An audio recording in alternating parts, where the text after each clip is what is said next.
Hi, everybody.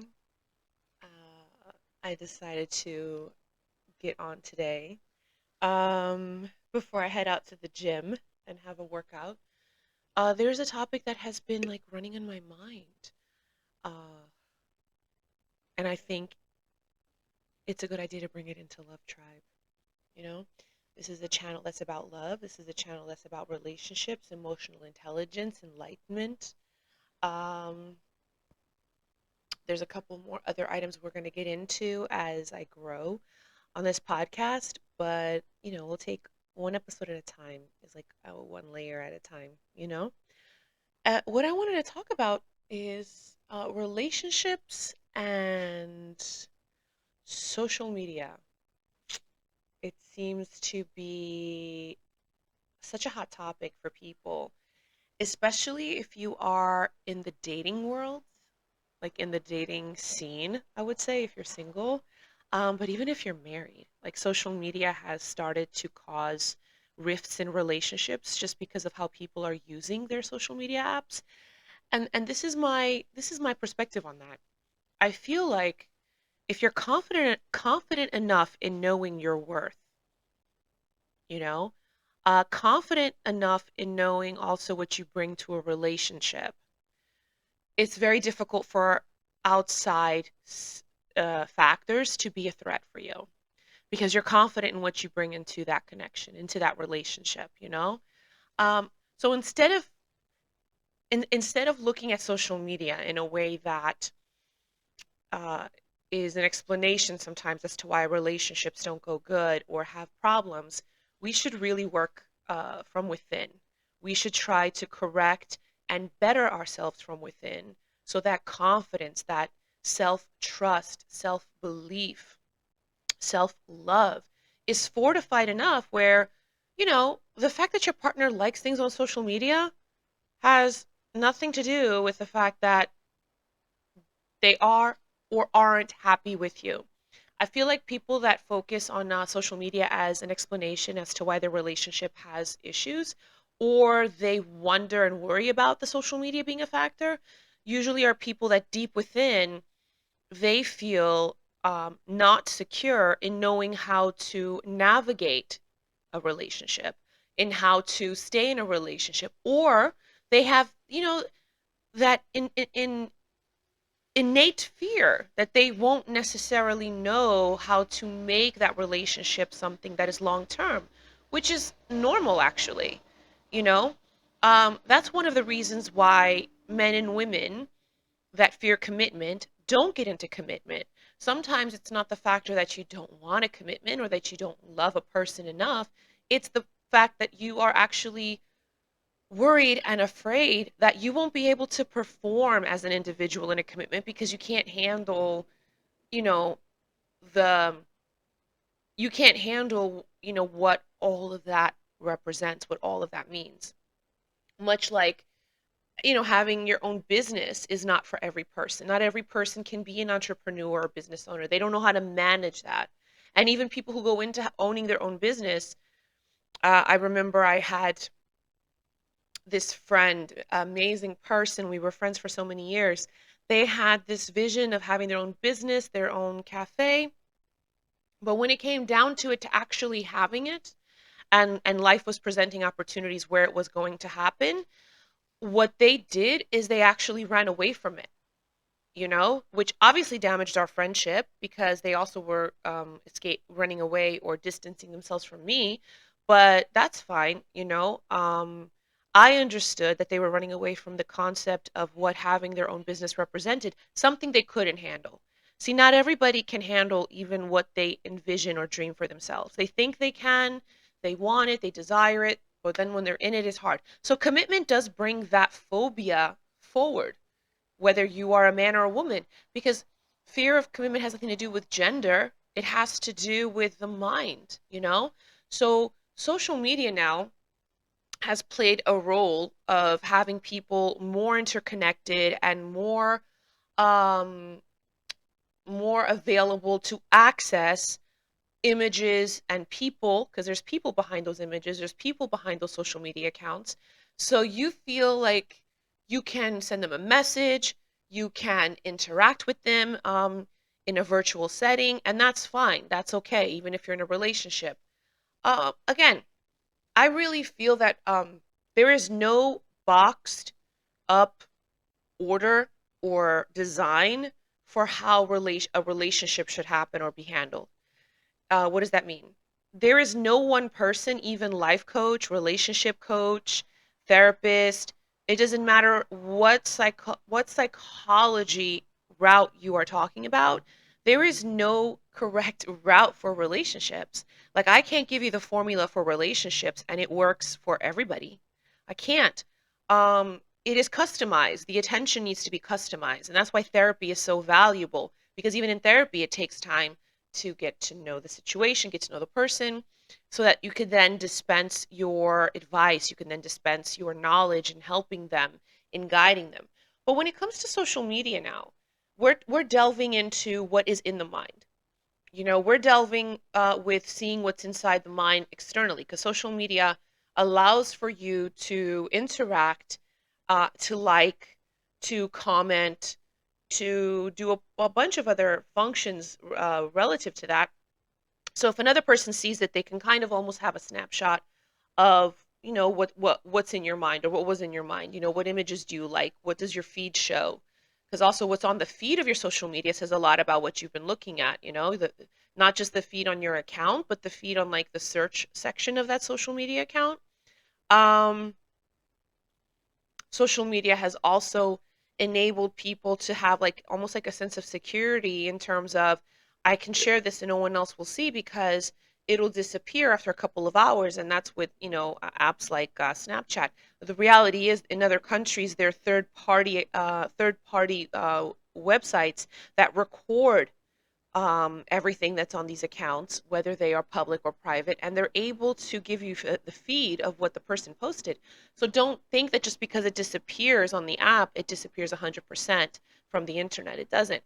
And why this is important is because social media and how you use it allows for people to see into your mind. That's one of the reasons why some individuals get intimidated with the posts they've done from years ago because now they feel like if that comes out, they're going to know that I thought this way.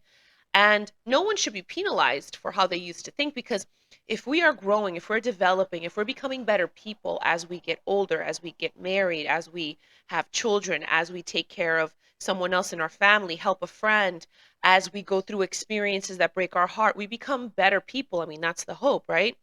So that means that I may have commented something 10 years ago that now it's not my perspective anymore. I don't think that way. I was in a heartbreaking position at that time, and what I wrote, what I posted was wrong, but the place I was in wasn't the best. So a person's mindset will affect how they interact. We know this in psychology. Social psychology definitely has a lot of research and a lot of theories when it comes to explaining how emotions affect behavior, how feelings affect behavior. So what does a social media and relationship have to do with all of this that I'm saying? Well, because all of these stem from your mind. And when you are on social media apps, you are exposing a layer or a piece of your mind. Your limbic system comes a little bit more into play when you're on social media. A new psychology study done in Brazil actually noted that the virtual world, including the social media part of it, definitely activates and stimulates the limbic system to a point that it doesn't necessarily allow the frontal lobe to the logic and the reasoning side to be active. So people that are constantly on some form of device have a hard time recognizing what's going on in the real life, in the real world for them. And they also have difficulty having compassion, peace, and empathy. And the reason for that is because the set of neurons that's in the middle of the limbic system and the frontal lobe, that set of neurons in the middle is what creates the balance of those two parts of our brain. So if you are specifically just stimulating limbic system neurons, you're going to have a difficult part with the reasoning, rationale, even language, which are all components needed to socialize with people. And socialization is what allows us to learn what compassion is, allows us to learn how to apply empathy because we get to see it also and talk about it. Because in order to have empathy, we need to listen to how other people describe their feelings, describe their experiences, so we can compare ours, and therefore we're able to feel what they feel. We're able to understand what that feels like. And then, of course, if this connection isn't being made when you're using social media, you're going to have a hard time separating your real life from your imaginary virtual life. So that's another issue. Um, so that's why working yourself from within allows you to build up enough confidence and self love where you have a high self esteem that the manner in which your partner uses social media is not going to affect you negatively or positively. It's not going to really matter to you because you know that it's not the end all and say all and be all of your relationship. You don't have a relationship with your partner on social media. You have a relationship with them in real life. And if they are presenting to you a scenario, a situation that is relationship oriented where that is a must for them and you're not okay with that, you need to communicate that. How many times are we in connections and in relationships we don't communicate what we want out of fear? We don't want to scare the other person. We don't want to make them think A, B, or C about us. Again, why are you concerned about what they think about you more than what they feel about you? Do you see? When you're in a relationship, you want the person to start to have feelings for you. You want feelings to become important between the both of you. So how they feel about you is important. How you feel about them is important. Not so much how you think, because when you're delving into how a person thinks about you, they're still getting to know you. They don't know all the layers about you. It's really hard for them to have a perfect opinion of you if they only know you after one or two dates. Or even if you're married and you've gotten distant because of family responsibilities, um, you got distance also because of kids. You don't even realize that your relationship is no longer a connected one where you truly know what's going on in each other's minds. So it's not about what the other person is thinking about you, it's about what the other person feels for you. It's about what you feel for them, you know? And I don't believe that you should allow feelings to tell you what to do or to guide your reactions. That is true. When we're talking about making decisions and how we react, we shouldn't go based on feelings. But our feelings do allow us to know if we should or should not go further with something, especially when it has to do with relationships. Because you can justify and explain and tell yourself if you do or don't want to love somebody. You know, love has nothing to do with attraction. Love has nothing to do with how physically attractive a person is. It has to do with a choice. You're going to choose to love that person because of qualities that you've been seeing, right? But now let's say that you notice how they use their social media account. You notice what pictures they've been liking, you notice what they've been commenting. You might have even gotten on their device for whatever reason and realized that they've DM'd some people or some people are DMing them. That's another issue right there. Um, and something there bothers you, you know? Uh, Pay attention to how that comes up for you. A part of that sensation is right, and a part of that sensation is wrong. It's right if you notice that the communication exists. It's wrong if you're going to try to monitor and use it as a form to determine if you should trust or not trust the other person. Because just like you make the choice to love someone, trusting someone is also a choice. And you cannot monitor how someone chooses to use their device, which is an extension of their mind, in relationship to how you do or do not give them trust. Because you might have problems with trusting. Trusting may be an issue with you even if the person is perfect and doesn't have any social media accounts. You may still find reasons to justify why they have to earn your trust, you know? So we have to be careful and not be fooled into thinking that how a person uses social media determines if I should or shouldn't trust them in a relationship, or if they are or aren't cheating. Um, we need a little bit more than that. As a matter of fact, many people find it easy to communicate a specific way on social media, but in person, they're not able to put that into action at all. That's one of the reasons why in dating apps, so many people may connect, they might even match, but dates never happen. I have numerous girlfriends that use different types of dating apps, and they tell me they tell me numerous stories about how the person on the dating app just wants to be texting buddies. They want to be texting for months before they even go on a date, and I'm like, what's the point of that? Because a dating app, the point of a dating app is to go on a date. It's to meet in person. It's not to be forever texting each other. It's almost like that person just wants a mental buddy, you know. And I've had that happen myself. When I've delved into the dating app world myself, I've realized that so many people struggle with having the courage to meet face to face. Maybe it's because they can't really live up to the person they're presenting, or they're nervous, or they have a lot of anxiety about meeting face to face, again because confidence, insecurities come up, the more insecure you are about things with yourself, you run away from wanting to be face to face with people who are confident in themselves. You're intimidated. You may tell yourself, "Well, I'm intimidated. They intimidate me." Meanwhile, the person that is intimidating you is the sweetest person in the world. You're not giving it a chance. But social media is allowing you to have access to people, so that intimidation goes away and now you feel like you can easily communicate with them. You could send them a message. Or how about this? You could go days without talking with them and then at 3 in the morning send them a message.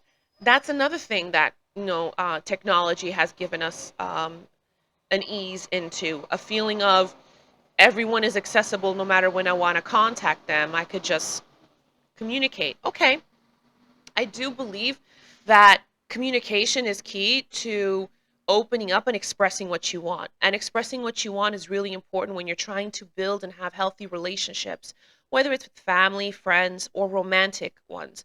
You need to express and communicate what you want. You can't expect the other person to guess. You can't expect the other person to know what you want. And you can't use, again, their social media existence or footprint to be a reason or an explanation or an excuse for you giving or not giving in a connection. You know, um, I'll use myself as an example because I have so many amazing relationship fail stories. Hence why your girl is still single. But I'm gonna say this. So I was when I was a few months ago, I was still life coaching, and I had a client that was upset that I didn't get back to them on a specific time. They had a need for a consultation, for an appointment. And the thing about life coaching is you don't really have office hours. When you're a life coach, a lot of times you do make yourself more accessible because life doesn't stop at any point of the day. It's 24/7 ongoing, right? So the concept of a life coach doesn't mean, oh, I only work from this time to this time and that's it. I didn't necessarily have that luxury because I have a full-time job, and that was something I was doing on the side to make income whenever it happened, whenever I bumped into someone that requested those services, then I made myself available. But this client thought that I was just available at a specific time that I had already explained I'm not working at that time. Like, I need to have a break. And they noticed that I was active on a social media account, so they started to try to get me through the social media account. And I simply didn't respond. When we had our session, they were really upset that I didn't get back to them in a specific time. Now, this brought me into the relationship factor of it. Like, what if this was a romantic involvement? Well, the fact that this happened and I was just coaching them through some, mental issues made me realize that this is the reason why this person had romantic relationship issues.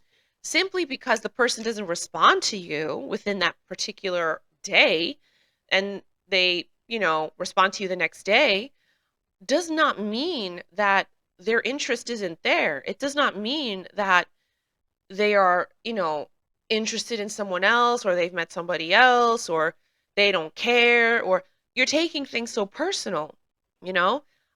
We need to build a confidence. We need to build a feeling of being more secure of your value with yourself, so that if a person doesn't respond, you don't immediately jump the gun of thinking that person is trying to insult you, disrespect you, the person doesn't care, they have a different client that's more important. How about having a more understanding perspective, a more patient one? What if that person's going through stuff also? How about that? Um, Social media allows for us to see a little bit more into each other's mind, and also period of time in which we're active on our devices, but that doesn't give us the right to now all of a sudden use it as a way to um, determine how we move in a connection, is what I'm trying to say. Whether that connection's professional, personal, in any form. It's just not fair. Because imagine this. You're basically saying that if you were able to enter someone's mind and see all of their thoughts, you would only know how to behave with them if you could consistently enter their mind and know all of their thoughts every day. And whatever thoughts they have, if they are related to something other than you, that would be a problem, and therefore you would not devote as much attention to them as you could because of what you saw in their thoughts in their mind. And the more, think about it. But again, it would require you to go into their mind. We need to start, I'll grab mine right here. We need to start looking at these devices as an access point to a person's mind. It's an extension of your brain. It's an extension of your mind. You know, um, I don't, I'm not a fan of another person having access to my phone. I don't believe in having a lock thing or whatever on my phone either, just in case there's an emergency. And what if I forget the lock? But that's besides the point. This is an extension of my mind. I don't feel the need to have to see anybody else's phone to know how I want to conduct myself with them. My character should be consistent. My character doesn't shift because of how another person is interacting in their life, or because of how another person interacts on their device. It's not going to shift. Why? Because in order for me to feel good with myself, in order for me to be confident, my character has to be consistent. Confidence doesn't come from shaky ground. Confidence doesn't come from quicksand. Because when you're on quicksand, you definitely don't have confidence you can walk through that. It's quicksand. Confidence comes from being knowing you're on solid ground. You need to have a character that's on solid ground. Why? So that when you're presented with another person who is an entirely different world in themselves, their phone and their social media usage is the least of your concern. Your concern should be their character. Social media does not say anything about a person's character. How they use it, how they post on it, who they interact with on it, says nothing about their character. Because you could have a person who posts, my prayers are with Ukraine, doesn't necessarily mean that they're a lovely person. You can have a person who shares a bunch of photos where in every photo they're cladded in name brand and the most expensive, luxurious looking things in the most beautiful sites, but, they can't even afford to pay their rent. And, you know, forget living paycheck to paycheck. They're living out of what other people are giving them. It's not even their stuff. It's not even them working hard for it, you know? So we need to stop connecting social media to how we maneuver and navigate relationships with people. I don't think that that matters. Most of my friends that are in my close circle, as a matter of fact, I have a couple of them that, and they're in like important positions. Like some work for the White House. I have some that work for the FBI. I have another friend that works as an event planner for, actually, as assistant to a celebrity. They don't even have social media accounts, or if they have, one of them has a social media account, but it's not even with their name. It's like with a company name that they have. They work under that company in order to do their photography. That's the one that works with a celebrity. He's also a private photographer. They trust him, so they hire him because they know that when he takes pictures, he's not going to sell them to the paparazzi or to other news stations. That he's going to keep it private, you know. So they hire him for like family photos or vacation photos, and he tags along with the family of that said celebrity at the time, and takes the footage that they want to have as memory and doesn't post it basically. So you don't even know that that's his job unless you actually are close to him and you have, you know, quality time together as friends, then you get to see that, you know? So these people that are in my circle, they don't even have social media accounts. And if they do, they're not even like legitimately their personal account. So why do I say this? How I have those relationships is not determined based on how they maneuver their social media account. So why am I going to go into a romantic scenario now looking at social media and how they use it and use that as a reasoning behind my approach to a relationship with that person? It's not right, it's not fair.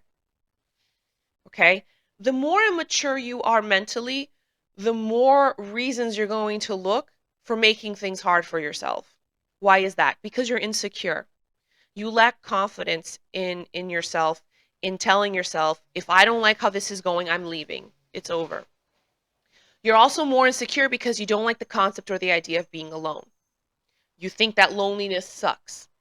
When loneliness is really not loneliness, it's solitude. It's an opportunity life is giving you for you to actually grow and develop the skill you need to be self confident and put self love into play. But if you never allow yourself to have that time, you're going to always think you need to be with someone, you know? Um, I was listening to, I need a tissue. I have I have an excessive runny nose since I was little.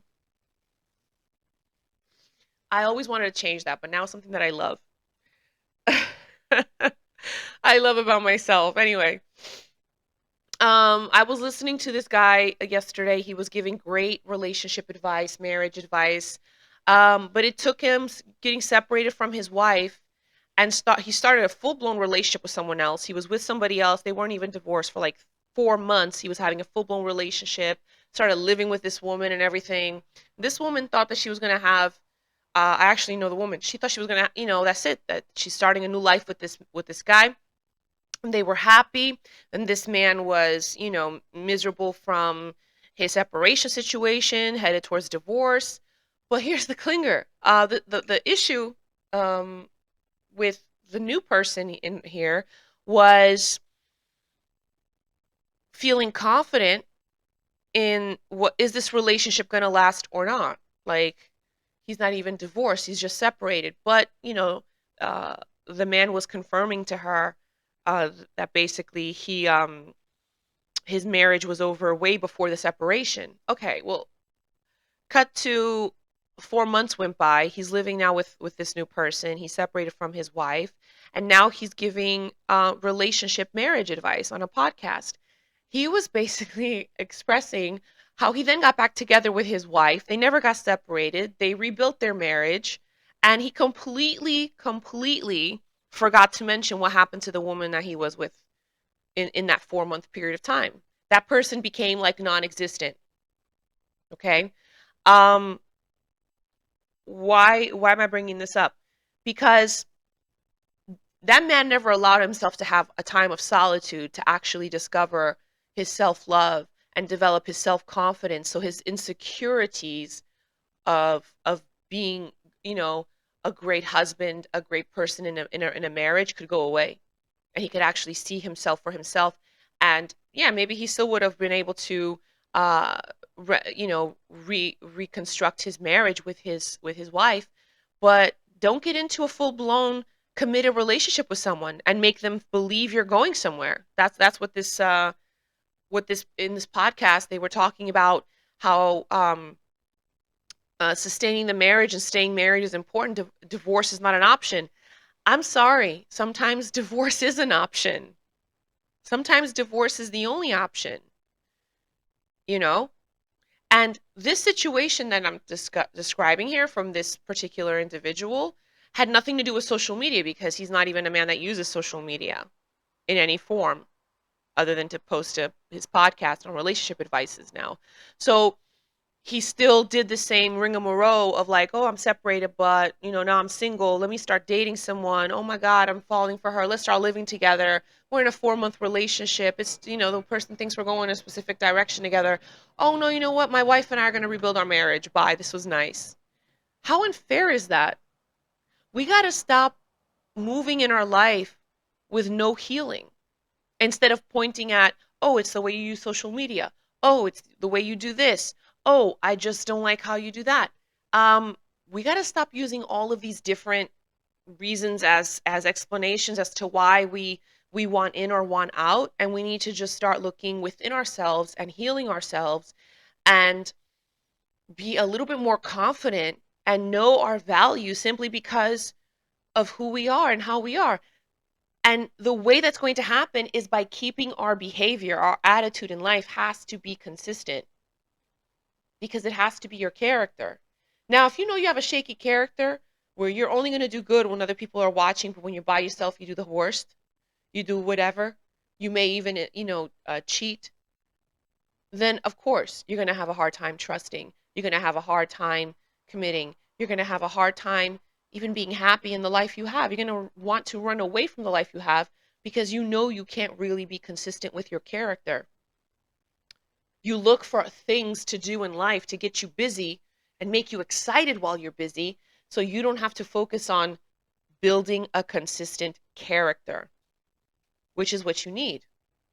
Just because we age to a point in our life doesn't mean that we are mature. Maturity doesn't have anything to do with your age, it has to do with your behavior, it has to do with how you maneuver your character. So let's get back to the social media aspect of it. Let's get back to talking about, why social media impacts relationships so much. So when a guy is on a social media, we all know by this point that men are very visual creatures. Women are more auditory when it comes to social interactions and romantic involvements. Men are more visual. Men see all these lovely photos of women, workout, bikini, whatever, and they like them. They love them. They may even put a comment of I don't know, a flame or a heart. And you just feel like, oh, I can't believe you did this. What about my account? You never like anything.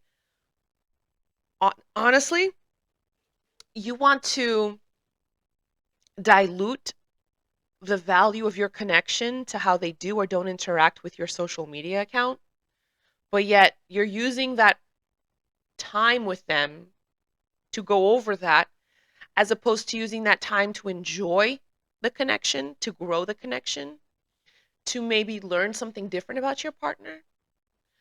Or you're losing time instead of expressing the negativity that brings from you.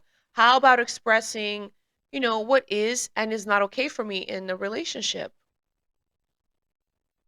Um, and why is it that social media way, the way social media is being used is one of the factors? Maybe your relationship is too much on the surface that you feel like that's a factor that's so important, because if you have a relationship that's deeper, has a lot more depth and value and consistency to it, social media is a superficial thing. It doesn't really matter. My mom and dad, obviously, they have Facebook. My mom's very tech savvy, so she can use all the apps. Not my dad. My dad is in his 70s, so he uses Facebook. Um, my dad will just go through his Facebook and he likes everything. Like he puts like on everything, like everything. Like he'll have people message him that never even had any connection with him to like add him as a friend, like friend request him, right? My dad likes everything on social media. My mom's sometimes looking at my dad's phone to kind of help him maybe organize his apps, or she's setting something on his phone for him because he doesn't know how to do it. And she'll see that on his Facebook he liked, I don't know, some woman's thing, some woman's picture of whatever. And my mom's like, "Who is this woman? We don't even know her. We never even." And my dad's like, "Oh, I don't know her either." And we're like, "Well, why did you like that?" "Oh, I just, just habit."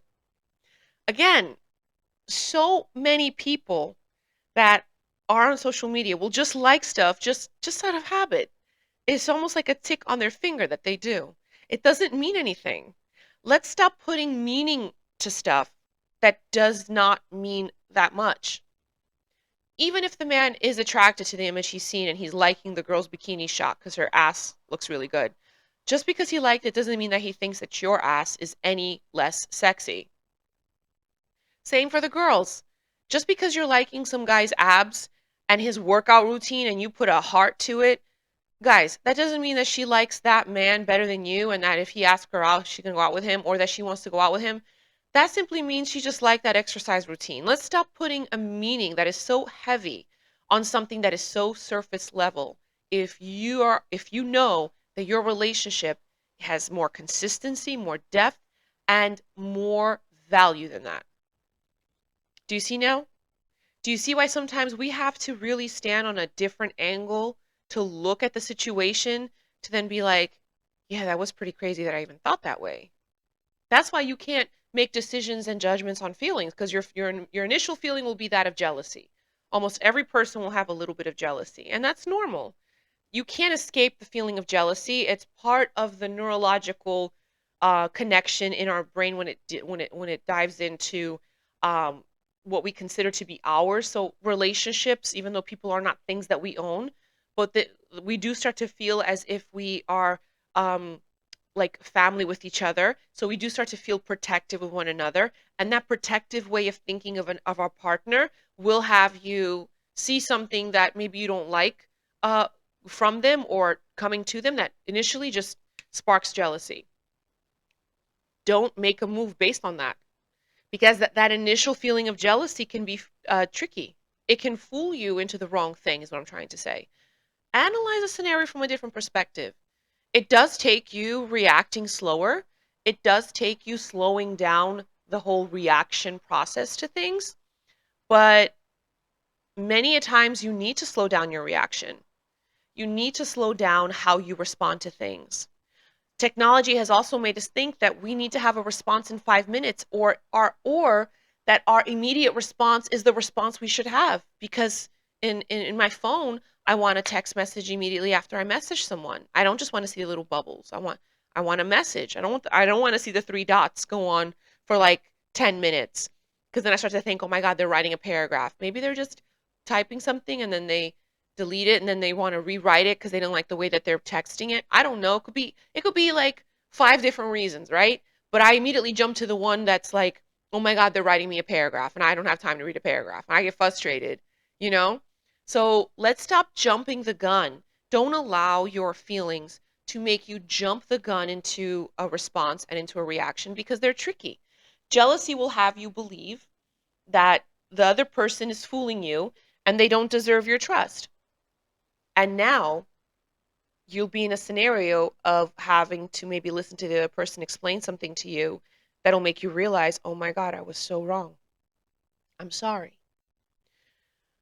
So I wanted to jump in on here today, and I think this is going to be a short video because it's a topic I'm going to talk about with a panel that I'm going to put together coming up for the next episode um, to discuss, you know, how do you see social media and relationships? What affects you the most when it comes to that? Um, for me, I don't give any value to social media when it comes to my relationship with people or with a person if it's romantically because again, I don't I don't think it's good to have connections in your life that are superficial or at the surface. If you're a person who has superficial surface connections, then maybe you need to look at your character. Maybe you're having problems being your authentic self if you can only have superficial connections.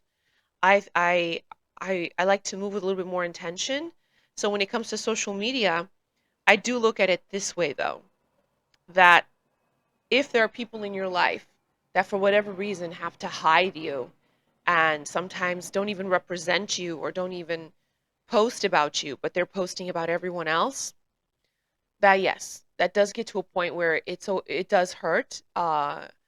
It stops being a form of you feeling jealous and it starts being a form of you just feeling hurt. And that is justifiable because you're looking at a pattern of behavior where the individual shares, you know, things and tags a bunch of other people constantly and you're the only one they don't. you know, that is hurtful. And that's also disrespectful, especially you may be the friend that does the most for them, and then they have that kind of behavior. And you may look at it as, well, am I considering this a surface level connection? Maybe it's not surface level for you, but when a person's behaving like that, they're letting you know that to them it's a surface level connection. They haven't really put you deep enough in their life. That's what that's showing you. So patterns of behavior, can you see that in social media how it's used? Yes, you can. You can see the pattern of behavior. But that pattern of behavior of how they use social media, when you monitor it, because you're going and visiting their account, um, that should not be the reason why you justify what you do or don't do in a relationship. What you do and you don't do in a relationship should be justified based off of more than that. It should be justified off of patterns of behavior. It should be justified off of how that person prioritizes you. It should be justified off of how that person reacts to you in relationship to what you do and don't like to do, even when you are by yourself. That's what you should use to justify how you move and how you maneuver yourself in that connection. How social media is used, it only shows patterns. Patterns can help you make a decision, but patterns alone are not enough. You need to have a couple more other things that you are looking at. Because when you talk about a relationship, hopefully it's something that you want to be more meaningful and have more depth. So you have to look at more than just patterns on social media stuff from their phone. You have to look at other parts of their content, of their character. And all of that together, then yes, then you can put all that together and use that to help you determine how you should maneuver. Again, this also requires time. That's why I'm a big proponent of wait to give a reaction and a response. The person might be impatient and want you to give a feedback right now. You need to let them know, I need time to process this. Time to process doesn't mean they get away with it. Time to process sometimes gives you the confidence to going back and saying, this was not okay with me. You need time to process because our limbic system is the system that regulates our emotions, but it also is the system that's ruled by our fear. And sometimes our fear of losing something, like a person, like a relationship, will have us stuck in the moment with a feedback that we might say we didn't like it, but at the same time, we allow it, we accept it, and we accept a quick apology because we have a fear of losing that relationship. We have a fear of losing that connection. Well, I invite you to maybe try to slow down your reaction, slow down your responses. Do not even think that the social media way that it's used or not determines, the value of your relationship. Start looking at social media usage as just a pattern of behavior. But that pattern enough is not enough for you to determine how to maneuver yourself in the relationship because there's other things, you know? There's other things that make up a relationship. There's other things that make up that trifecta, not just pattern of behavior on a virtual account. There's other things. There should be. If there's not, then maybe you are having relationships that are built too quickly with people. You're not giving it enough time to grow and develop based on person to person interaction. You're growing and developing them again out of fear of being alone. Don't allow fear to trick you into making decisions and choices and judgments based off of jealousy that might pop up because of how they use social media, or fear makes you jump the gun to a decision because you don't want to be alone. Don't allow that. Let's start to slow down our our crossing of that threshold. Allow yourself to feel fear. Allow yourself to feel jealousy, but also allow yourself to process it so you know where to place it in the course of your decision making. Don't make decisions based off of feelings. They will always trick you into the wrong one. And when it comes to social media and relationships nowadays, the limbic system's on point, putting you constantly in a position of letting your feelings make decisions on your relationships.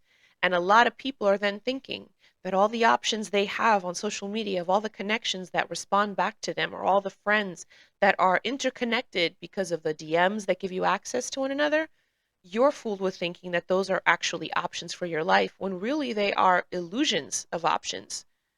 The real option is what you have in front of you. The real option is the person you can hold hands with. The real option are the people that show up. Those are the options. Make those options into opportunities. Don't allow social media to fool you into letting your feelings make decisions for your relationships. And that's another tidbit from Love Tribe. I hope that's helpful. And yeah, we're going to go work out now because exercise, exercise is one way that I have found that helps me build self confidence because I stick to the commitment of being physically mobile. It's not so much of getting the body to a certain look. Some people do it for that, but some people do it because they just want to keep to the commitment to themselves. Sticking to your own commitments also helps to build your own confidence.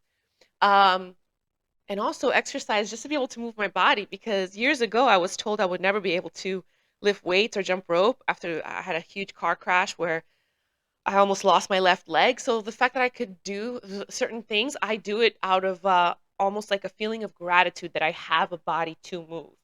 And obviously, the benefit of that is that you get physically fit, and you start to look better, but you also start to be more confident because uh, you're sticking to that commitment. So the inner confidence starts to radiate outward. So I invite you today, instead of letting fear be at the forefront of the decisions you make and the choices you do and how you analyze how people use their social media when it comes to how you and your romantic partner deal with things, do something else. Distract yourself from that. Do something for you. Do something for you because you want to start loving you more. I promise you, the more you start to put value on certain things in your life, the other items that you have looked at in petty ways and have allowed you to use jealousy in order to make decisions and choices, they will start to disappear. Because if you don't activate those neurons don't function that way anymore. Let's start to activate the neurons that balance our feelings with our logic. And when we can balance those two, guess what? It's very easy to stay positive, but it requires you to stay committed to that process. So try it out. Give up having to know how your other party or friends, how they use their social media, what they do and don't like, who they do and don't follow. Why care? Why care? It's not worth it to care because, again, you don't want to have feelings connected to that because feelings are not at the forefront of how you make decisions. Your logic is, your positive mindset is, your reinvented way of looking at life is, the new you of today is. And that's what I believe life should be about. Anyway, I love you so much for watching. I love you for being here. I hope you've enjoyed this post. Please comment because I want to know who's watching and subscribe. And definitely check the show more content. I'm going to add some information there. But I look forward to many, many more moments like this with you. And yeah, I'm going to go work out. I put my workout clothes. I was going to go to the gym, but the rain was like so intense that I decided to record this message. I think it was needed. I just can't stand anymore how people try to justify how they love or don't love a person based on how they do or don't use social media or who they like or don't like, who they follow, don't follow. I think it's just so ridiculous. It's just so ridiculous and so childish, you know. And here's I'm going to give you a little shortcut trick to this. How do you know if a person's mature enough to handle a relationship? Well, here it goes. A mature person makes decisions and choices based on logic and the idea of a positive outcome. That's a mature person. Immature people, they make decisions and choices based on feelings, based on how someone in the past made them feel, and they make decisions and choices based on the outcome that only they want for themselves. They don't even think of anyone else. So that's how you know the difference, mature versus immature. Immature is always based on feelings. Mature is always based on logic, you know. Um, has nothing to do with age, has everything to do with how the mind thinks. And of course, the more closer you are to a mature side, then yeah, you could definitely say your emotional intelligence is better developed. And that's why we're here. I love you, and I look forward to seeing you again. Thanks for being here.